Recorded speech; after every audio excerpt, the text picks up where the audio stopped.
Hello, and welcome to the Weekly Defense Podcast, the show about defense, procurement, and military technology, brought to you in partnership with our sponsor Raytheon Intelligence and Space. I'm Alex Valenti, your host, and it's my pleasure to welcome today to the show Air Editor Tim Martin and Senior Land Reporter Tim Fish. Hi, guys. Hey, Alex. Good evening. Hey, so it's been an interesting week for defense, hasn't it? I mean, over here in France, we've had the whole scandal about the one of the chauffeurs of our Minister MOD actually being involved in an arms deal scandal. And then I've heard in the UK it's been quite interesting as well, hasn't it? Yeah, the loss of the MOD documents at a bus stop in the south of England is like sounds like incompetence bordering on ridiculousness as well, which is how Britain seems to do its scandals. France seems to do its scandals properly with a proper organisation and some thought behind it, whereas Britain just seems to sort of make silly accidents.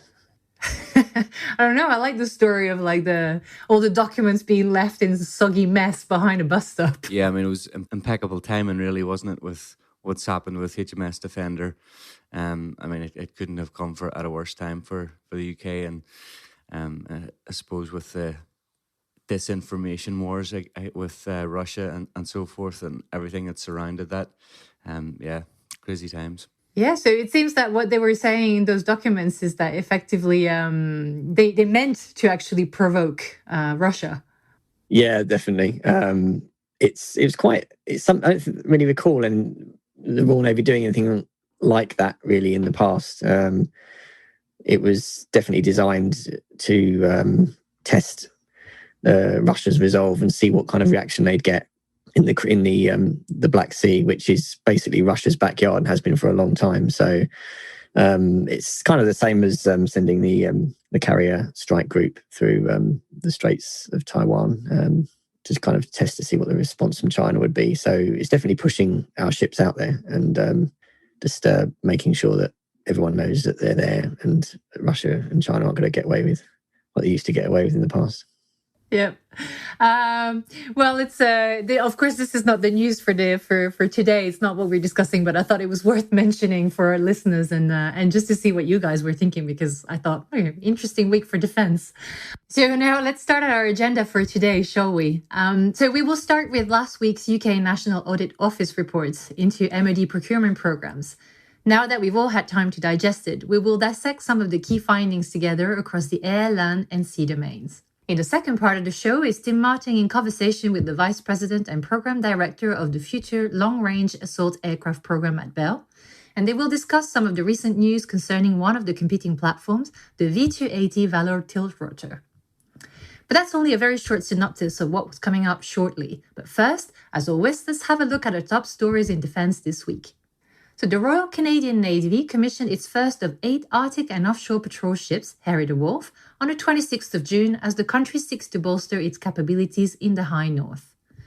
It's worth noting that whilst other countries with a significant stake in the Arctic, such as China, Russia, and the US, also have similar programs ongoing, other navies elsewhere might struggle to keep at pace given the likely economic constraints after COVID. Over here in France, at the Sofins show this week in Bordeaux, Internest and Zodiac Milpro announced joint development of a takeoff and landing platform for autonomous UAVs on rigid-hull inflatable boats. The objective of the collaboration is to simplify the use of UAVs on boats, primarily for ISR missions and communications relay. Moving over to Asia next, new helicopters for the Japanese Army have moved a step closer to reality after development of the UH-2 utility platform was declared complete on 24th June. Meanwhile, Northrop Grumman announced that it recently flew a second Global Hawk UAV for the Japanese Air Force, which has ordered 3 in total, plus 2 ground control stations. So this closes the headlines for this week, and now let's turn to our teams to discuss the report from last week. So, Tim Fish, if that's okay with you, let's start with the land domain. What's going on over there? What did the report say? Well, it's pretty damning across the board. Let's be clear, there's a sort of fundamental dishonesty about the way in which the MOD seems to carry out its business. There's actually a RAND report released at the same time as the NAO report and sort of highlights similar sorts of things where there are sort of over-ambitious requirements causing issues later on in programs. so they can't be delivered. There's not enough skilled people, which also affects delivery. There's a real lack of understanding of the risk of programs and lines of responsibility. Programs are adjusted too frequently. There's not enough contingency for risk. There's a culture of optimism, which has been reported on before years ago. A lack of institutional memory, so they're not retaining information beyond the life of programs or beyond the life of individuals involved with those. And if there are poor deliveries by contractors, there's only limited consequences for those. There's no punishment or anything. On the land side, it highlighted the Challenger 3 upgrade, and that was reduced from 190 tanks to just 148 because of cost increases. It was originally supposed to be a life upgrade project rather than life extension project, rather than upgrade. And the report said that the senior responsible owner for that program submitted a solution that was within the original budget, but didn't actually meet Army requirements. So in the end, they went back and they changed it to meet user requirements, what the Army wanted, but then costs were 69% higher as a result. So therefore, they had to reduce the number of tanks they could upgrade. So there's a severe sort of disconnect in what the Army wants from the budgets it's providing. I mean, how can you set down conditions where you have to stay within a budget and meet capability requirements? It's not actually possible to achieve both of those in the first place. So something's got to give. So, but how you get into that position in the first place is quite shocking, really, where they're not actually able to manage one or the other. And you have to kind of go back and start again. And it sounds... Sorry, go ahead. No, sorry, what were you saying? No, I was just going to say, it sounds like this is something that was also a problem, regarding the War Capability Sustainment Program and the Ajax program. There seems to be also issues there, aren't there? Yeah, both of these have got serious problems and both been in the news quite recently following the integrated review, which actually cancelled the Warrior Capability Sustainment Program, which suffered considerable cost increases, and £584 million was spent on that program before it was axed, and there's nothing to show for it. Ajax has had a long, painful route and is now coming up against some severe problems as well. In 2012, the original program was for 761 vehicles, and that was then reduced to 589, again because of cost increases. And the report actually says that the MOD and the GD UK, the contractor, underestimated the complexity of the work involved. So they're overambitious in what they wanted to achieve in developing the vehicle. And then there was some sort of decision to run a design and manufacturing stage concurrently, which then led to the renegotiation, a rebaselining of the program. It's like, well, why do that? You've got these complex vehicle you want to produce, and yet you're trying to cheat the system by running two stages at exactly the same time to attempt to try and make some savings and also meet a cost schedule. So it's like, why do that? Because you need to meet a strict schedule without acknowledging the reality of what's happening on the ground in the program. The Ajax program has a budget of £6.35 billion, and they've spent £3.75 billion already. And only 14 non-turreted Ajax vehicles have been delivered so far to the British Army as of the end of May, along with 12 turreted variants, which are the ones that are undergoing testing and have come out with some problems. So, there's some sort of massive issue with what they're doing with the vehicles, because the ASCOD vehicle, which is the base platform, is already in service with both Spain and Australia. So whatever they're doing to the hull when it arrives and it's assembled and integrated with the equipment is causing problems. And this is kind of a long-running issue that's happened with the MOD for decades now. These programs have been in the pipeline for that long. It does highlight that the mechanised infantry vehicle, which is the 8x8 Boxer, is running ahead of schedule. But then that's a relatively simple procurement, because it's an off-the-shelf platform that's already proven and in service. But then that covers up the history of the British Army trying to get armoured vehicles to replace what were the FV432 and the CVRT vehicle family since the 1980s, when they initially did a study called the Future Family of Light Armoured Vehicles back in the early 90s. And successive programmes have started and failed all the way up to now, when we finally have Ajax and Boxer. This has been going on for 30 years. It's a very painful process, and they keep repeating the same work over and over again, looking at the same vehicles, assessment phases, and finally it's sort of coming to fruition. But even with 8x8 Boxer, the Britain was a part of that program back in the early 2000s, and they left it, and now they've gone and bought the vehicle anyway a decade later. So there's some serious issues that need to be addressing here, and the NAO report highlights that in quite blunt language. Yeah, and it sounds like what you were saying at the beginning. It's a real issue of institutional memory going on here. But do we have a sense of what this means, for the military? Like what impact all of this can have on their operations and capabilities on the ground? Well, you just end up with less vehicles in the end, or you end up with capabilities that are much later than what were anticipated. So the current reconnaissance vehicles are all 1970s design, bought in the 1980s, pretty much obsolete. So the army can't actually go into a warfighting scenario with a near peer competitor like Russia in a ground combat operation with some of its vehicles. Warrior would have been able to replace some of them, but the Scorpion vehicles, but that's not going to happen now. So you have to come up with something else to fill the gap. So it does all these institutional problems, program management issues. They all have an impact on army capability, which could be potentially very damaging if something happens that requires those capabilities to be in place and delivered, and they're not there. Yeah, let's hope nothing like that happens anytime soon. That's for sure. And Tim Martin, what about the air domain? Are we seeing the same sort of trends, issues, with management of the programs, with suppliers? What are the programs doing there? Yeah, I mean, there's certainly similarities with what's happening on the land side. I wouldn't go as far as to say that between the air side and the land side, there's too much comparisons that can be made just in terms of scale and the huge difficulties that Tim's done a really great job of identifying there, and the NAO report kind of exposes. But certainly one that stands out on the air side from the NAO was the protector procurement. Because I suppose bottom line, it mentions that costs have increased and they've effectively shot up by 74%, and that's between kind of the initial cost evaluation and the year of acquisition approval. So the report, I mean, some of this is already known, but the report goes into the fact that Protector was originally meant to enter service in 2018.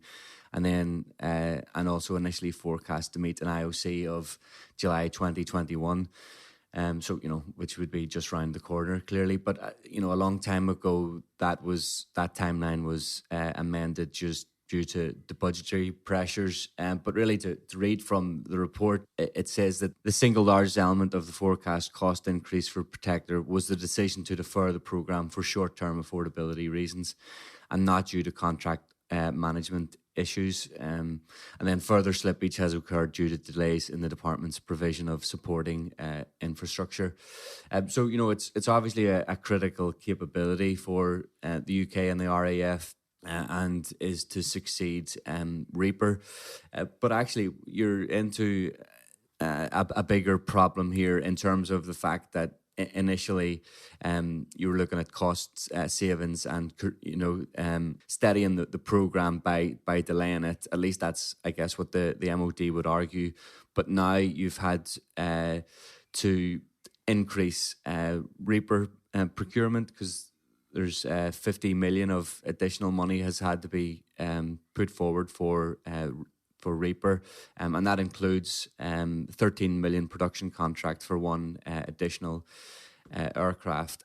And when you consider that was, that's an unexpected buy from the MOD, you really are getting to the heart of actually what's happening, which is that the delays to Protector have meant that Reaper capabilities have had to be increased and beyond, what anyone would have anticipated previously. So the longer kind of these problems go on, the longer you're going to have to fund the legacy capability, before which time you get the newer aircraft, which, as I guess Tim has also kind of referred to as well, that's problematic for operations because you don't want to have to rely on legacy aircraft for these types of things for any length of time.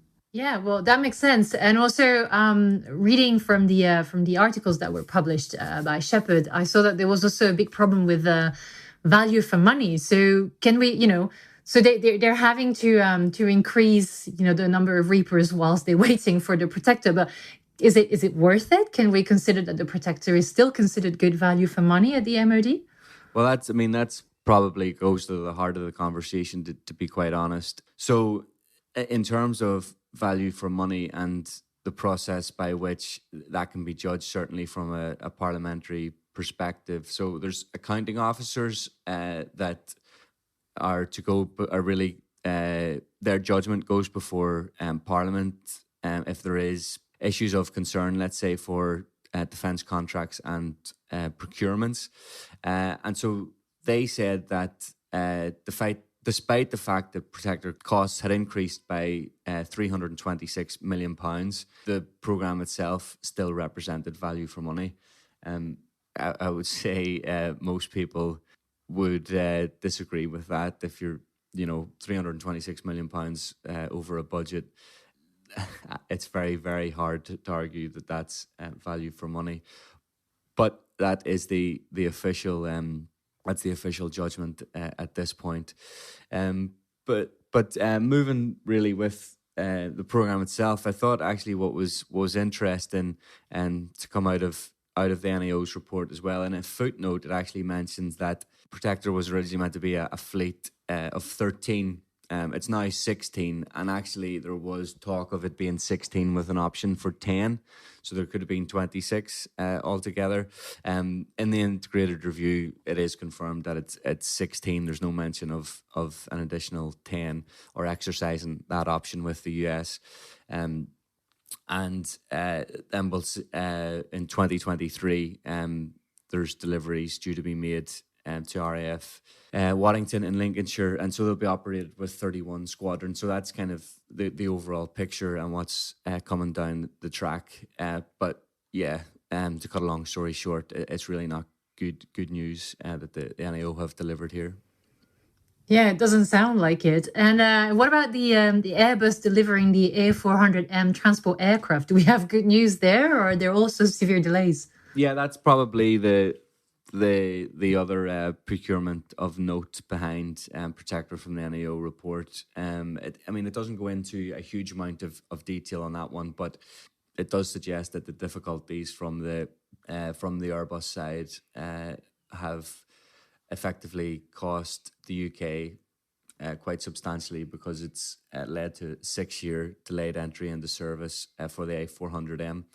And when you consider the capabilities of transport aircraft and where the RAF are positioned around the world, and just how indispensable those aircraft are, it's obviously not really great news. But to be fair, there's been a rebaselining of the A400M contract with the partner nations, and there is, I guess, promising developments. You look at the issues with the Europrop engine, the TP400D6, which have historically caused the A400 program huge issues.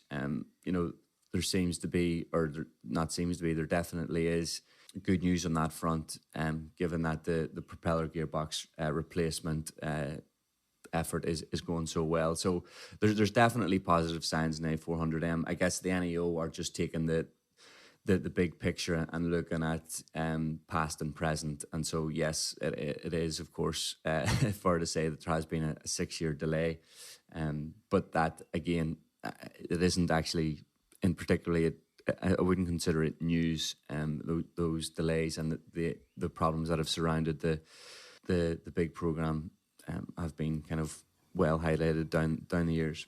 Okay, so they're merely stating the obvious on this particular one, but looking at the sea domain, I have a feeling I don't have any particularly good news either to report on this side. I mean, the improving the performance of major equipment contracts reports apparently examined 20 major MOD equipment projects worth a combined £120 billion, so $167 billion, and found that 13 of them face a cumulative net delay of 254 months in achieving entry into service since going on contract. So Sounds a little bit worrying on that end as well. I mean, just if you look, for instance, at the Crow's Nest contracts, which was signed, the system racked up delays of 29 months.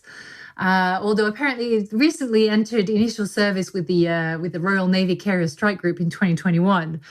So going back to what we were saying before with the HMS Defender and the whole show of force, you'd like to hope that there are ways these delays are not necessarily causing problems. Yeah, that was just in time, wasn't it? I think they really had a race to get that into service for the Carrier Strike Group, because you wouldn't want to send your Carrier Strike Group out there without it. And there was a lot of criticism in the media sort of highlighting whether it would deploy with it or not. And they managed to pull that one out of the bag, it seems. Yeah.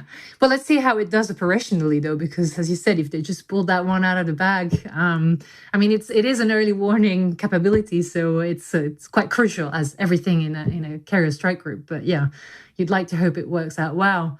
I was also looking at the 5th Astute class attack submarine. And similarly, they've seen delays of 25 months. And the program to upgrade the Spearfish torpedo, so 5 months of delay. So I'd say that's almost good news compared to 29 and 25 months. And the NAO highlighted the cost inflation. You both were talking about costs before, the cost inflation of several projects between early business cases and formal approvals. Noting the 59% cost increase of the Type 31 frigate program and a 26% increase for the Type 26. So again, Tim, do you think this is change of hearts in terms of what they needed on those platforms, and then it ended up costing more? Do you think we're going to see less of these platforms as a result? What do you reckon? Well, we already have seen cuts in the program.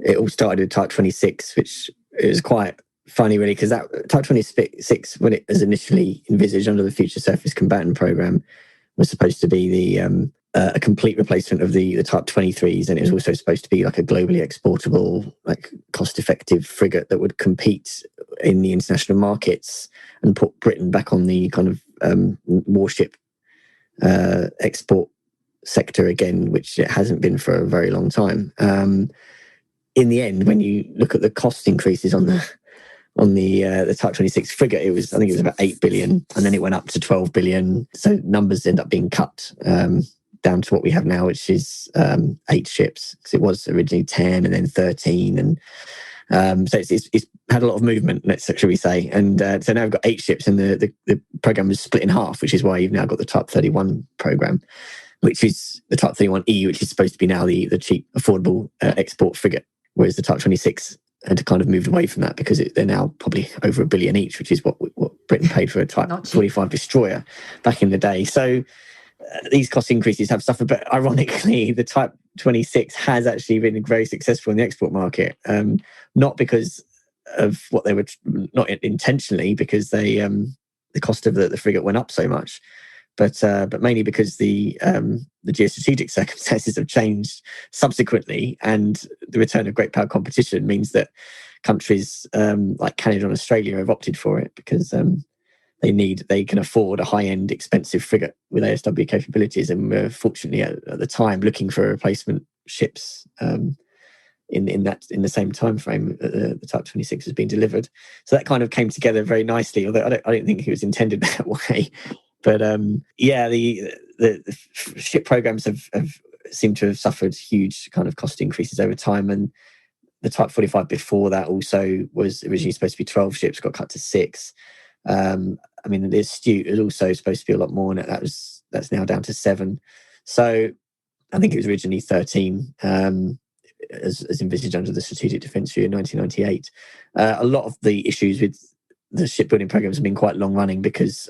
And that was largely down to technical issues because they hadn't built replacement submarines, attack class submarines, in a long time. The skills had been lost, and designed or put to sea a very large new destroyer. So those vessels really started from scratch. So it kind of led to a lot of, again, it kind of ties into the overambitious, overly complex programs that they didn't really put enough contingency for risk or overrun into them.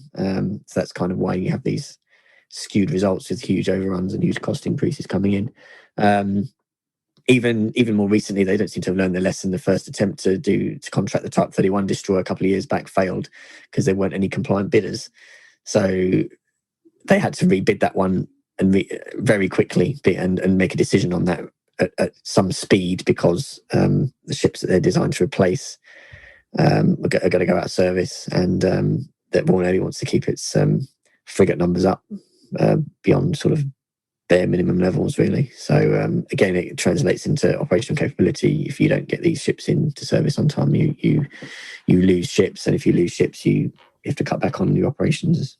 Yeah. And it sounds like there needs to be a good lessons learned exercise needs to take place in the UK, although probably that applies to most MODs around the world. But I'm thinking, you mentioned Australia and Canada, so I think they must be looking very closely at the Type 26 frigate program in the UK to see if maybe some of the lessons learned are applied for their programs. It'll be interesting. Yeah, that's right. Yeah, and Australia's creating its own problems with the Type 26 Hunter class variant of their own as well. So it's not just the UK MOD that's got problems.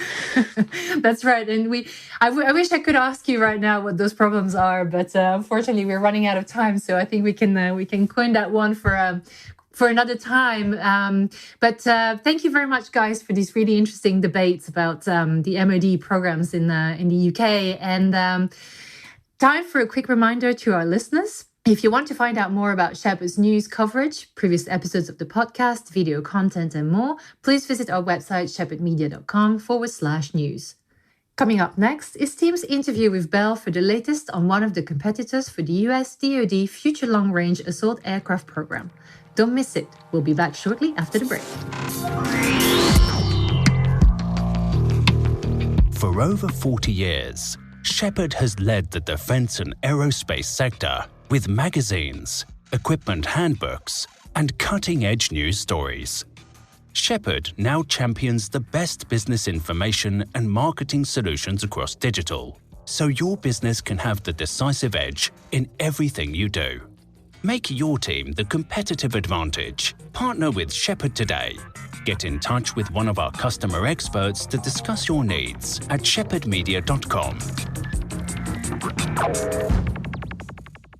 I'm Shephard Media's our editor, Tim Martin, and I'm delighted to say that I'm joined by Bell's V-280 Program Director, Ryan Enger, as we discuss the tilt rotors progress and FLRAA.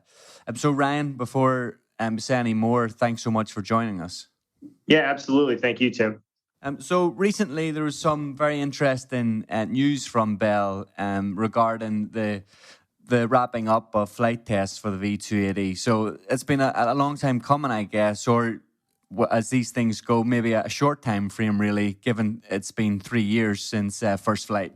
Yeah, absolutely. No, it's gone by quickly. We were very excited to put out that news, because really that represents the culmination of a very successful flight test program for us.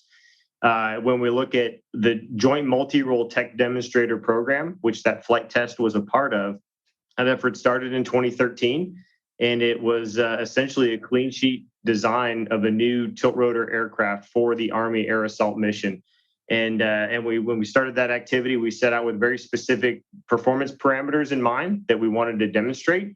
And when we started our flight test execution in 2017, which was on schedule, we were able to get through all of those Bell key performance parameters with the aircraft in that 3-year period. And in fact, exceeded some of them, like our speed target, for example, was originally 280 knots true airspeed, and we were actually able to demonstrate 305 knots true airspeed. So when you look at the future long-range assault aircraft and know that reach, which is speed and range, is a huge part of that mission, we were ecstatic, really, to be able to demonstrate that kind of speed with the efficiency of a tilt rotor. So yeah, very pleased to put that news out there. And really, over those 3 years, along with being able to achieve our flight test goals, it was also an opportunity for us to understand the core reliability of the aircraft. And I think when you look at the 214 hours of flight time that we put on that aircraft, it really is a testament to how reliable that basic aircraft configuration is, and really positions industry and the Army quite well as we look to the next step, which is development of the FLRAA under the program of record. Okay, and yeah, let's, as you mentioned, just get straight into the program of record and FLRAA itself. So, over the last number of years, Bell and their competitor Sikorsky have been involved in the competitive risk and reduction phase. So we're into phase 2 at the moment. Can you just explain to the listeners how important that is, and from the company's perspective, what you're required to do, or the demands that the US Army have made of you? Yeah, definitely. The Army's been really quite brilliant in the way they've laid out their acquisition approach, coming off of the Joint Multi-Role Tech Demonstrator Program, understanding what industry is able to provide in terms of technical maturity and capability through these demonstrators. And then the CDNRR phase, competitive demonstration and risk reduction, is really about helping to inform the Army on what that requirement set could look like. Ultimately, the Army is going to require what they need, allowing industry to inform that process with kind of the art of the practical in terms of technology has been great. And I think that positions the Army quite well, again, as they look forward into this program of record, to have an appropriate set of requirements for them and for long-term execution of the program. Okay, and just in terms of the competition, the choice that the Army has is the V-280, the tilt rotor, or a coaxial design. Just in terms of the long and short of the advantages of the V-280, specifically going up against a coaxial design, can you give us kind of the layout of that? Yeah, just to speak of the 280 and some of the things we've done. I mean, number one, when we set out to build and design an assault aircraft for the Army, one of our focuses was on affordability. And so when you look at elements of the aircraft design, and when I say affordability, it's really life cycle affordability. So cost of the aircraft itself, and then operating costs. So some of the things we've done, we've got 6 rotor blades on the aircraft. So looking at what are the cost drivers of aircrafts historically. And so we looked at our tilt rotor configuration. We said we're going to use 6 rotor blades. Other folks in industry have a different approach to that.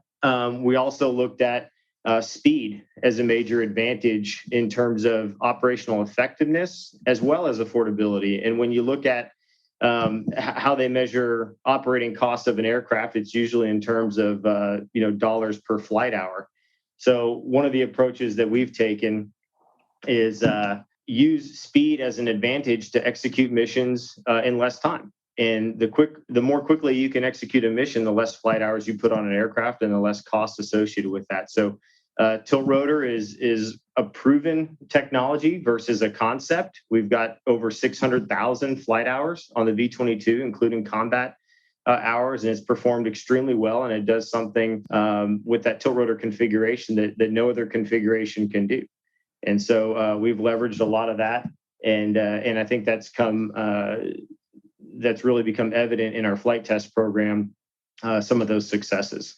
Okay, and at this stage, there is something of a development gulf between the V-280 and its competitor, the SB-1 Defiant. In that sense, Bell are in a fairly strong position, even looking at it objectively. If you've finished the flight testing and so forth, that puts you ahead of your competitor. And given that you've also exceeded your speed expectations, will the Army have to kind of look at that very seriously? And would the company's position, would they think to themselves that they are in a very strong position here, and that barring some huge surprise, this is almost a done deal in terms of a production contract or the upcoming down select? Yeah, no, I can't answer that. I mean, it's the Army's choice to make. It's a big choice for them, and our mission at Bell, not to focus on the competition. It's really how can we provide the best value and the best capability for the warfighter. And that's really what's driven us, again, since 2013 and continues to drive us through CD&RR. So what we can do is demonstrate the technology. We've demonstrated that in flight, which is significant, and provide that information to the Army and allow the Army to make the best decision for them. And moving forward, then we're expecting some point soon to a request for proposals from the US Army. Now that's based on previous draft requests for proposals. So presumably the industry side will be well aware of what's coming with the request for proposal. Is it just a matter of a number of tweaks and small changes perhaps on the Army side and that they're going to request? Or what more can you tell us about that? Yeah, I can't say too much on that. I think that's a better question for the Army. But what I will say is we do anticipate a formal and final RFP, and we are looking forward to our response. Okay, and just between now and the down select decision, then what will be the company's main focus, and will there be anything that the company will look to do that convince the Army that the V-280 is the right choice, more so than what's gone before in the last 3 or 4 years and beyond that? Yeah, I mean, right now we're in the second phase of the competitive demonstration and risk reduction. So those efforts are continuing. One of the things that we are continuing to do in that effort is to take what we've learned from the demonstrator program and use that information to help us optimize our FLRAA design. In parallel, we released some information about a manufacturing technology center that we've stood up, and so we're using that facility to prove out a lot of the manufacturing technologies and affordability initiatives that we've got going on our aircraft. So we'll continue efforts along those lines as well. So still a lot to be done. And CD&RR is a great opportunity for us to ease into that program of record collaboratively as industry with the Army. Okay, and I suppose the company, I would imagine, aren't thinking of worst case scenarios when it comes to winning or losing the contract. But I mean, would it be fair to say that if Bell weren't to be awarded a production contract, this could ultimately spell the end of tilt rotor technology for the US DoD? No, without getting into negatives on the contract itself, I would say the tilt rotor configuration is a very well proven and well respected platform, and I think there's lots of opportunities for the capability of that configuration to prove itself out. Yeah. Okay. And maybe just for our listeners to give some balance to point to the amount of money that is going into this, or could be in play here. And the US Congressional Budget Office have said that the FLRAA production could amount to £51 billion between 2030 and 2050. I mean, we really are dealing with huge amounts of money here, aren't we? Yeah, I can't respond to the exact number that you put out there, but I will say this is a generational program. It's a very significant program. When you look at the last major, Army rotorcraft development program, or let's go back to the current technology that this FLRAA program seeks to replace, that is 1970s. So it's just a very significant program and provides a significant transformational capability. Okay, and how much has Bell poured into the program at this point from an internal perspective? Yeah, without going to specific numbers on that, I'll say that Bell and industry, particularly our Team Valor teammates, we've been dedicated to this mission, and since 2013, we've invested alongside the Army in order to execute this effort and reduce risk as much as possible to support the program. Okay, and maybe if we just go on to more aircraft design capabilities and subsystems and weapons choices and so forth. Just give us a rundown, perhaps, of what might be different between the Black Hawk and the V-280 in terms of communications, sensors. We know all about the speed and range, of course we do. But just in terms of weapons improvements as well, will there be anything innovative and new on that front? Yeah, absolutely. So, we've focused a lot of time in JMR on the air vehicle. One of the biggest changes or transformations, I'll say, from JMR into the FLRAA aircraft, and really a huge difference between the FLRAA aircraft and the Black Hawk is the digital backbone and the MOSA, which is the modular open systems approach. And so MOSA is really an enabling feature for the Army that will allow the Army to upgrade their mission systems, overcome obsolescence, do all these things much more freely than they've been able to do in the past and much more quickly.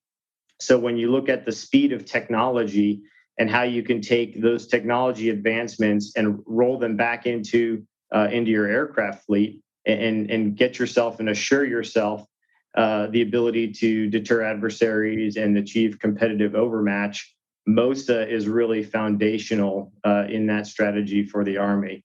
And when we internalize, MOSA on the Bell side and incorporating an open architecture digital backbone, that's huge for us as well. And so we're quite excited about the opportunity to integrate that open digital backbone because we understand what it means for the Army, and we think we can be a great partner for the Army with the openness of our systems there. Okay, and just in terms of that effort, I appreciate it that it's very new, but have Bell done anything similar like that on the V-22, for example, or is this kind of a learning curve for everyone involved, for industry and for the Army, on MOSA specifically?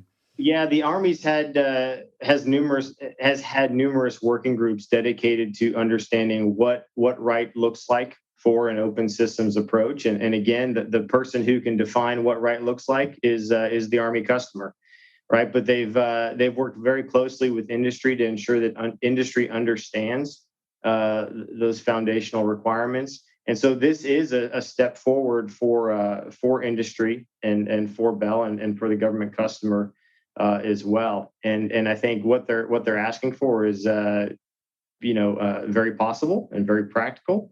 And it's going to be something that is a game changer for FLRAA, and it'll be a game changer for other aircraft as well once that foundation has been laid.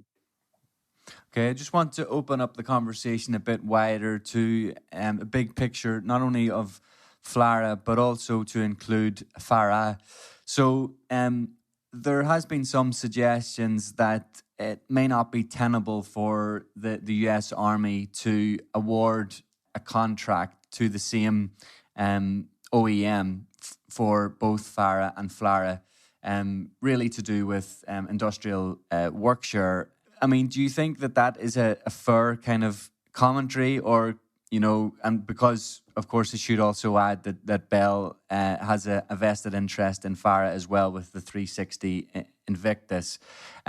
So can you see a situation where Bell would win both contracts, there wouldn't be any protests, and all of that work would run smoothly? Or, would you suggest that actually alternatively there would be a very difficult decision here for the US Army, and that splitting the contracts, the two contracts between Bell and its competitor is simply a reality of life almost? Yeah, a couple places to go there. I mean, number one, future vertical lift benefits the industrial base really regardless of who wins FARA and FLRAA, especially when you look at a lot of the sub-tier suppliers who provide a lot of the hardware and components and technology. So really no concern, from that standpoint. Secondly, from a Bell standpoint, Bell has a phenomenal low-risk solution for the FLRAA requirements and for the FARA mission. So I'm extremely excited about the FARA offering, and also very confident, based on the work that we're doing now and based on Bell's history, in our ability to execute two programs simultaneously. So a lot of what we've done with the digital thread, a lot of what we've done internally with our processes, that's leveraged by both the FLRAA and FARA programs within Bell. And again, that gives me a great deal of confidence that we can execute both.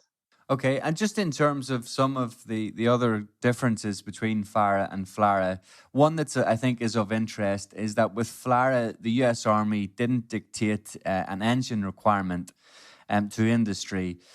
So potentially, if you are given a production contract for the V-280, you could potentially change engine supplier, and presumably, there's other subsystems that you could change. But I mean, would the company imagine that there are any serious supplier changes that it might wish to make dependent on the production contract and, having that freedom? Or is it a case of everything has, more or less gone so well to this point that, don't change what's working so well? Yeah, no, I mean, we've got a strong team going into FLRAA.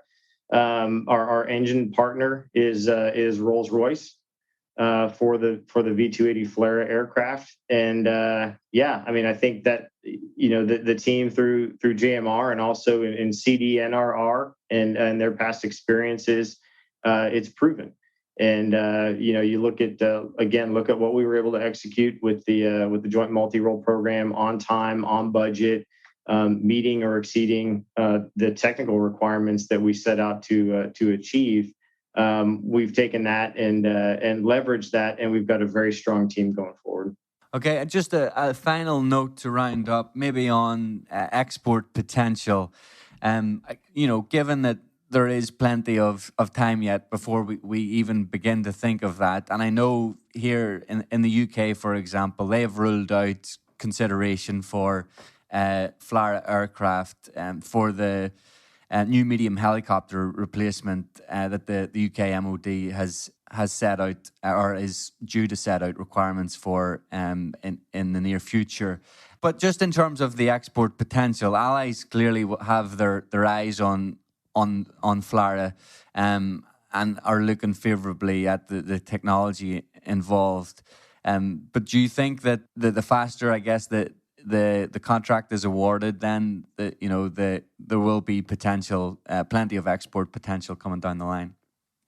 Yeah, I certainly think that's an opportunity. I mean, when you look at the FLRAA program, it is on a aggressive schedule. The Army has identified that and their desire to get this equipment fielded. We're very supportive of that. When you look at the V-280 in particular, this will be the fastest. It will be able to go the farthest, and it will be the most flight-proven air assault platform in the world. So I think that's going to be appealing to a lot of folks. I did say finally, but this will be the last one. Appreciate your patience as well, Ryan. I mean, throughout JMRTD and throughout the whole of FAL, really, there hasn't been too many twists and turns. We've always thought that perhaps one or other of FARA or FLRAA may fall by the wayside, just because budgets are so tight at the moment. But would you see any difficulties between now and 2030? And I'm asking you a little bit to look into a crystal ball, and that's obviously very difficult. But given how everything has run so far, what would your expectations be on that front? Yeah, I'll say on the Bell side, I mean, we're obviously very committed to FLRAA and FARA. But if you look at where the Army is positioned, the Army, they've been very clear publicly about their need for modernization. And the Army has focused a lot of their attention on modernization activities, and FLRAA and FARA are identified as two of those modernization priorities. So I really look to the Army and their prioritization, but I feel great about it.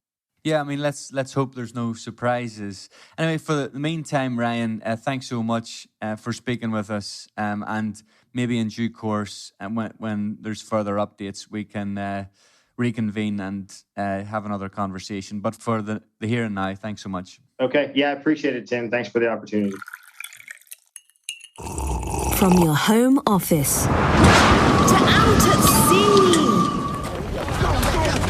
to on mission. Shephard News is used by more than 4 million government, military and industry professionals across the globe. So what are you waiting for? Start your 14-day free trial to premium news and join ranks with those in the know. Head to shepherdmedia.com/subscribe today. This episode of the Weekly Defense Podcast was brought to you in partnership with our sponsor Raytheon Intelligence and Space. A big thanks to everyone who took the time of being with us today. And for our listeners, if you enjoyed the show, make sure you like and subscribe, leave a review on iTunes, Spotify, Google Play, or wherever you get your podcasts from. If you wish to know more about the market landscape of the defense sector, please visit shepherdmedia.com/subscribe and redeem your free trial to our premium news, where you can get international coverage of equipment innovation, company news, program updates, and more from our team of expert journalists. Until next week, thanks for listening.